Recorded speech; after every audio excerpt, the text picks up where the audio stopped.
Hey everybody, it's Robert coming to you with another adventure into history. Today I am pretty far from home. I'm in Washington County, Georgia, which is actually one of the oldest Georgia counties that I've ever done a historic video in. Just in these woods beside me, we're here to take a look at an incredible old plantation cemetery. A viewer actually told me about this cemetery and said that it might be one that I want to come and document out here. So here I am in Washington County, Georgia, and we're about to dive in and take a look at an incredible cemetery in an old Georgia county. Already you can see the incredible box tomb that is got to be one of the nicest I have ever seen.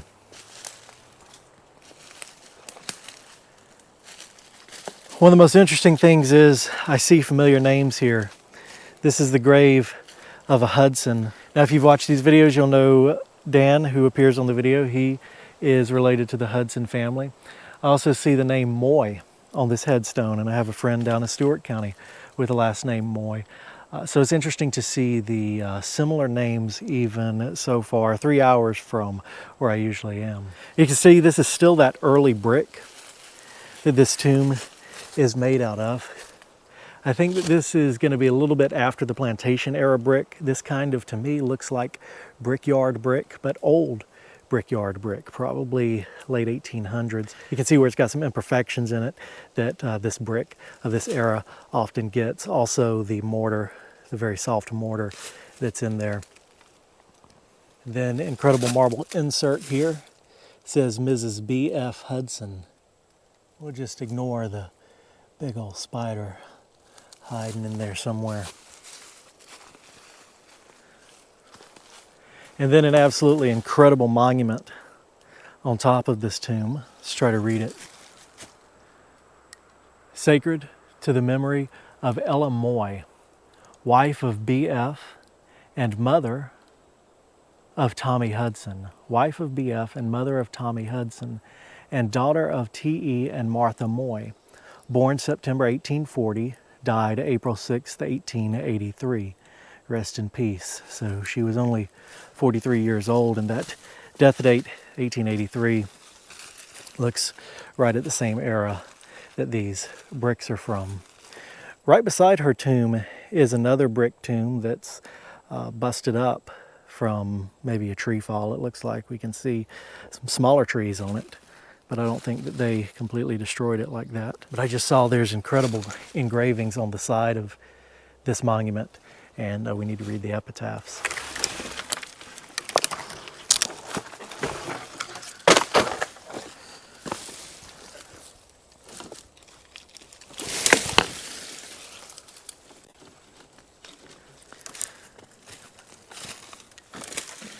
Might be poison ivy growing up the side of the stone. I'm not allergic to poison ivy, but I guess we're going to find out. It's absolutely incredible engraving there. It says my wife, and the urn on the top is absolutely beautiful. See some of the detail of it. See if we can't make it to the other side. It says, "Look at this as you pass by. As you are now, so once was I. As I am now, so you will be. Prepare for God and follow me." Let's see if there's anything on the back. There is. There's that poison ivy brushing against my arm again. "Husband and son, pray, do not weep. Your wife and mother is only asleep." Wow, incredible marker here. And a very, very tall box. You can see how high it is compared to me here. Now, something that we often get asked with box graves is whether the burial is actually underground or not. With most of the box graves, the marble boxes and even the fieldstone stacked graves, the burial is actually underground. They just serve as a different kind of grave marker. This one, I'm not sure. Just take a look at all the brickwork on the side. had a marble tablet on top.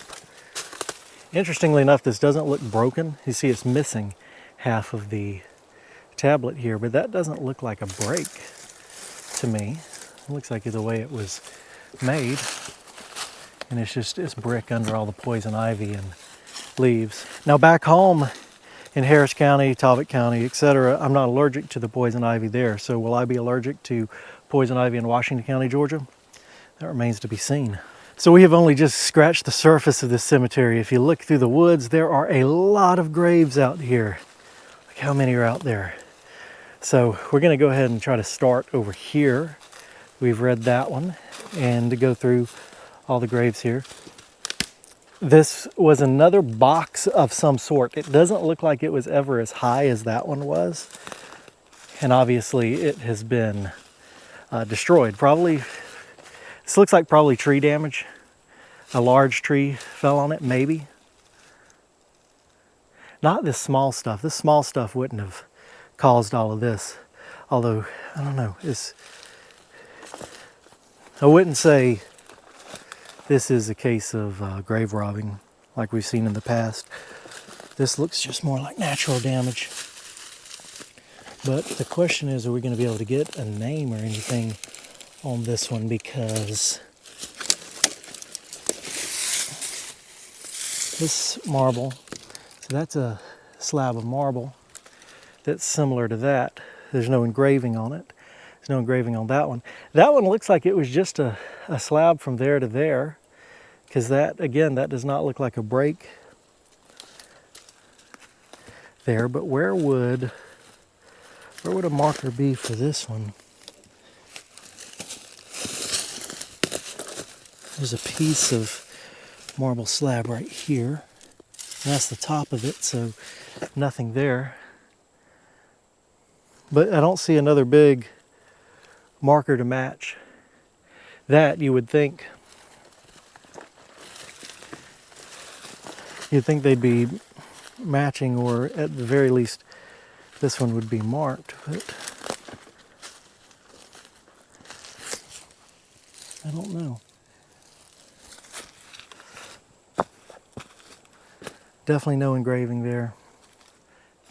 Let's go ahead and start out here. See if we can't. Some more names. Lou Wells Wood, wife of M.G. Wood. February 20th, 1846 to November 1906. Note that they did not carve a date in for a day of death on there, which is interesting. See it sometimes where it's missing an exact birthday, not usually an exact day of death. So I don't know why they wouldn't have carved the day. It's kind of a mystery.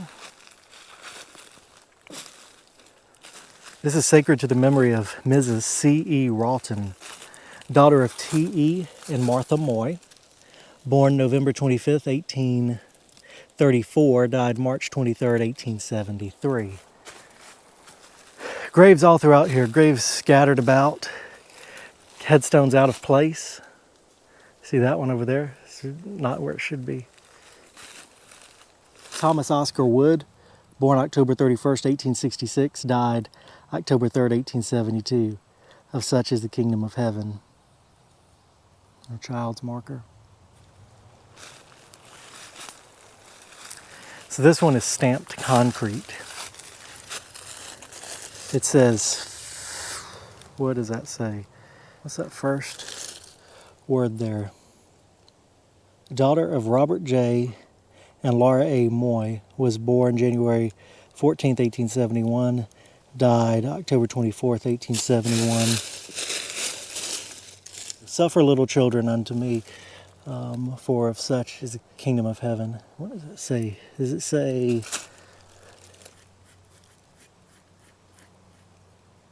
To be careful with this old concrete because it starts to revert back to sand. So I don't really want to pull that out. But it says infant daughter of, and I just can't make out that top. Maybe it's a name. We might be able to read that on video. This is William Gordon Ivy, son of H.W. and Gussie Ivy, October 19th, 1873 to March 17th, 1875. How much of light, how much of joy, buried with a darling boy.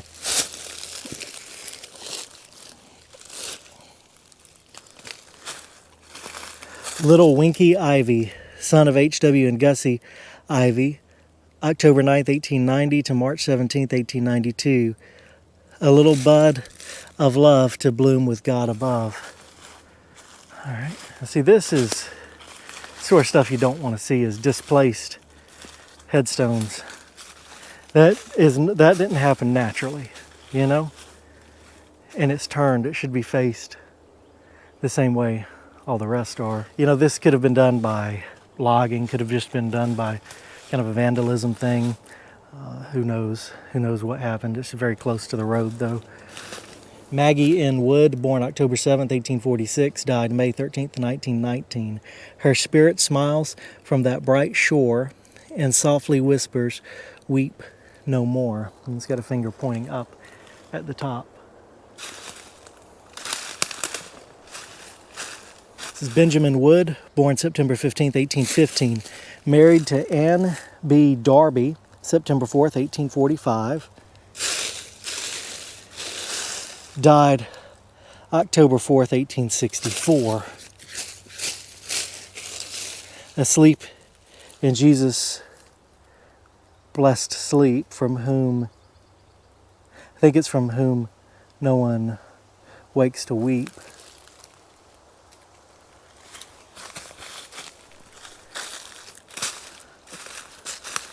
See, this is Anne B. Darby, born March 9th, 1819, married to Benjamin Wood, September 4th, 1845, died September 15th, 1894. And another one broken here. It's got a little bulb flower coming up right there. Let's see if we can't get down here and see what this says. Riddick Alonzo Wood, born May 9th, 1852, died November 11th, 1866. Brother, can we lean this forward? Yep, we can. Brother, thou art gone to rest. Thine was an early tomb. Jesus summoned, and the bottom is broken. Just gonna lay that back like it was. So it's interesting. So this is a plantation era cemetery in the sense that these people all lived in the plantation era, but not a lot of them died in the plantation era. Not that we have found yet. Footstones for these graves. Broken one here. Meddy C. Wood, born December 30th, 1866, died 1887. Just as the morning of her life was opening into day, the young and lovely spirit passed from earth and grief away. That's a footstone right beside her grave. Selman Allen Wood, born August 19th, 1875, died September 24th, 1885. A little flower of love that blossomed but to die, transplanted now above to bloom with God on high.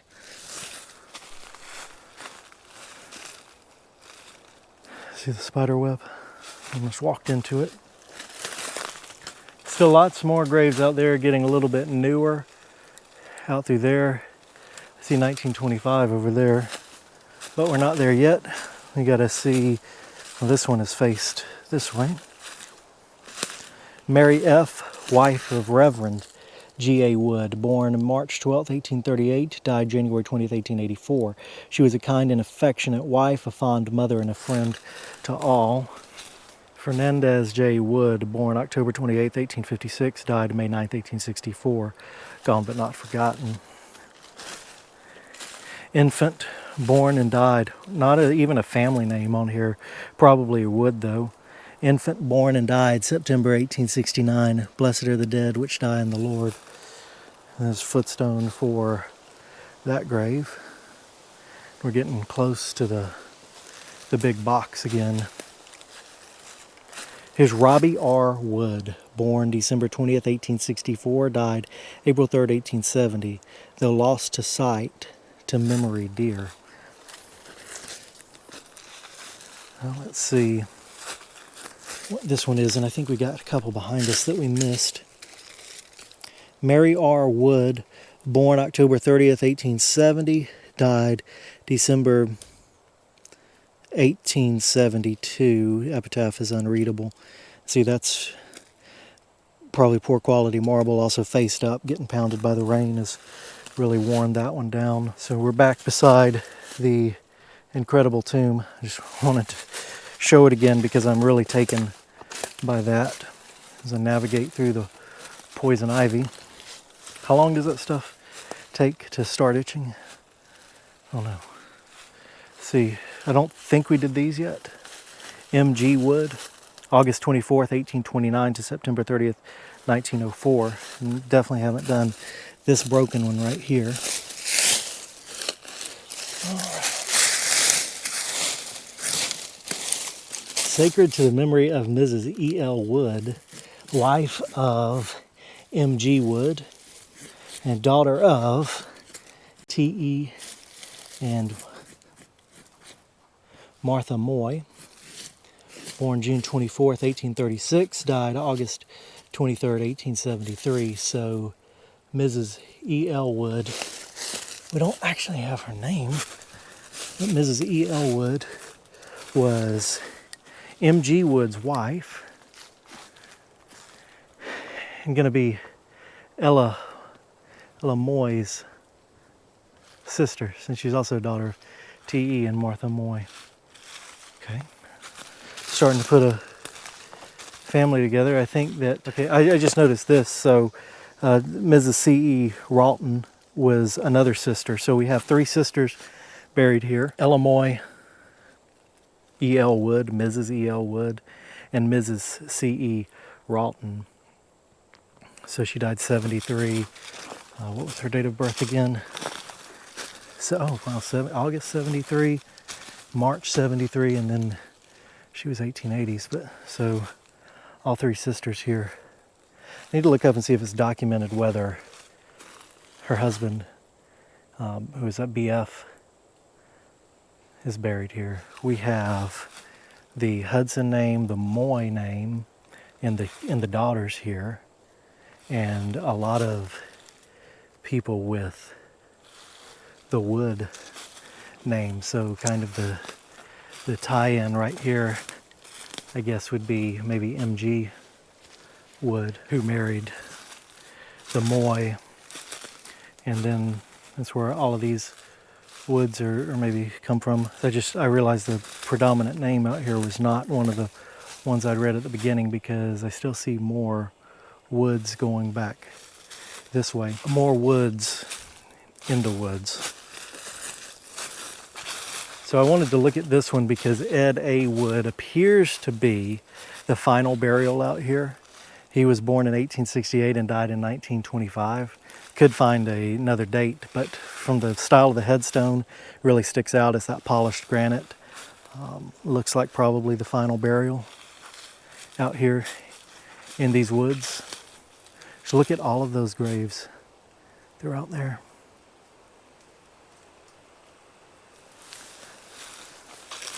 So we've got Thomas R. Johnson, born November 11th, 1834, died May 8th, 1877. Christ died for all. Okay, so that's a different name. We have Eva Mauld, wife of E.C. Wood, September 8th, 1885, died July 11th, 1918. Asleep in Jesus' blessed sleep. And here's her husband. Okay, so he's going to be what we found so far as the last burial here. Ernest C. Wood, September 2nd, 1876 to December 2nd, 1946. So I called it prematurely with the grave over there. And we've got lots of indentions out here. There's a large indention there. All of these other graves have indentions on them that we've been going through. I don't see any unmarked graves, but that doesn't mean that they're not here. This is a different last name now. W.R. Thornton, July 17th, 1865 to August 31st, 1914. J.R. Thornton, February 10th, 1859 to July 24th, 1907. This is the infant of A.B. and Drusilla Thornton. Isn't that an interesting name? But just an infant here. Here she is. And now we see how the Thornton name is tied into the woods that we've been seeing, because A.B. Thornton is buried here March 1st, 1827 to September 20th, 1895. And his wife, Drusilla Wood, wife of A.B. Thornton, April 9th, 1834 to May 25th, 1909. It's interesting to see those connections. We've got all these names out here, this prominent Wood name, and then to see how the other names are tied into it through these headstones. A.J. Thornton, March 24th, 1861, died 1866. Just 5 years old. Isn't that sad? And again, not an exact death date on there, which is interesting. This is J.L. Thornton, December 1st, 1856 to January 19th, 1916. So that looks like, there's a footstone for him. That looks like the final grave out here. So a couple things that we're gonna take a look at now is just kind of the cemetery has been pushed up against. And that may be why that headstone is displaced right there. But if you see, there's a little mound right here where there was logging around this place, and they pushed up against the cemetery all around it and created a little hill or maybe a little terrace all around the cemetery. There's that really prominent indention. I don't know if you can see it on camera or not, but that really prominent grave indention. Also make sure we didn't miss any graves out here.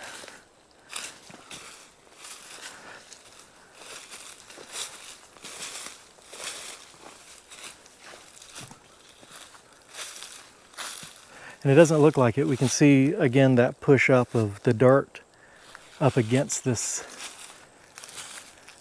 cemetery boundary. The logging land, timberland, all around.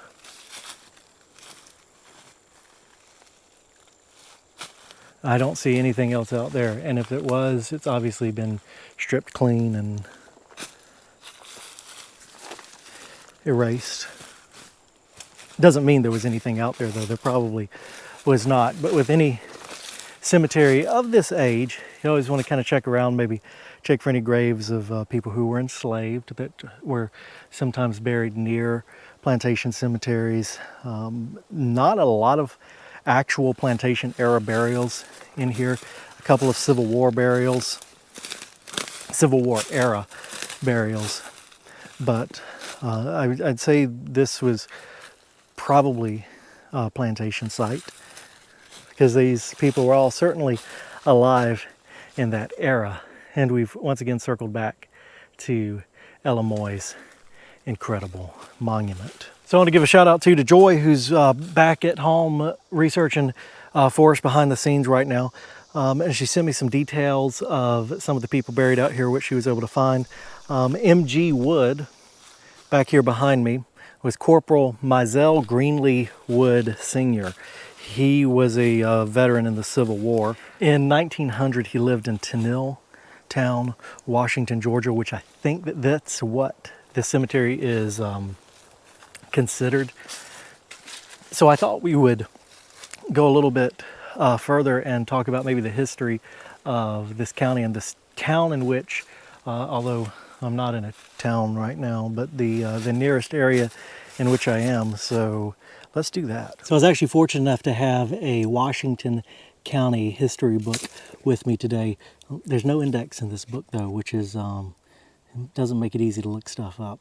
I thought it was interesting. It's signed Reverend C.J. Tyler, Sandersville, Georgia, which I think is nearby. This book was written by Ella Mitchell and was printed by Bird Printing Company, Atlanta, Georgia, 1924. So in 1783, when Benjamin Franklin and others went to Paris to sign the Treaty of Peace with England, and George Washington was president of the Colonial Congress, the Assembly of Georgia divided that immense territory from Liberty County northward to the mountains into two portions, one to be named Washington, the other Franklin, in honor of General George Washington and Benjamin Franklin. And early in 1784, Washington County was made, all that land lying between Oconee and Ogeechee rivers from Liberty County south. Washington County was the 9th county in the state. The purpose of its being formed was to give homes to patriots who offered themselves and all they possessed in the defense of Georgia during the Revolution. So that's actually pretty amazing there. This is like I said, this is an old county. This county is known for kaolin, if I pronounce that right. But let's see if any of these. Let's see about this area, Tennille. From 1837 to 1843, the Central of Georgia Railroad was being built from Savannah to Macon. At that time, numbers instead of names were given to stations. So what is now the thriving city of Tennille, I'm sorry if I'm mispronouncing that, was then number 13 CRR. Until after the war between the states, Tennille was but a village. It grew rapidly and is now a wide-awake and progressive city, a railroad center, the terminus of the Wrightsville and Tennille to Georgia and Florida, the Sandersville Railroad, and is an important station on the Central of Georgia. So it was a big deal here. And Tennille felt the full force of Sherman's march to the sea. Let's see if we see any names of any of these people here. It would be cool if we did. But we don't, unfortunately. But I'd love to know more about these people. This is an incredible monument, one of the most amazing that I have ever seen. I hope you guys enjoyed this video. Don't forget to like, share, and subscribe. Big shout out to Dawn for telling me about this place, telling me about how it needed to be documented. Amazing county here, very old, incredible history here, and what an amazing monument there over my head. We'll see you next time.